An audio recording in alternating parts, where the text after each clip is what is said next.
Sebuah video memperlihatkan aksi tak biasa pengantin pria menggunakan motor saat momen pernikahannya, viral di media sosial, belum lama ini.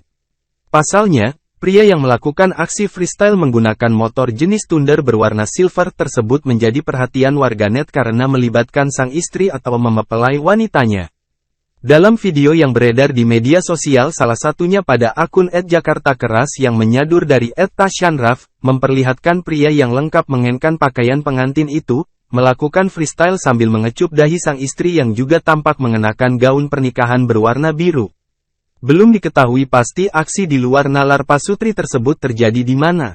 Namun dikutip dari akun Instagram yang merupakan pengantin wanita yang dikecup dahinya tersebut merupakan warga asli Sumedang, Jawa Barat. Hingga Rabu, tanggal 19 Juli tahun 2023, video tersebut telah ditonton sebanyak 2 juta orang, dan disukai sebanyak 155.000 pengguna Instagram. Aksi pria dalam video tersebut sontak viral, di berbagai akun Instagram Informa, serta tak luput dari banjir komentar kocak dari warganet. Ada yang menganggap aksi tersebut adalah hiburan dan sangat menantang. Namun ada pula yang menganggap hal tersebut sangat berbahaya bagi keselamatan pengantin wanitanya.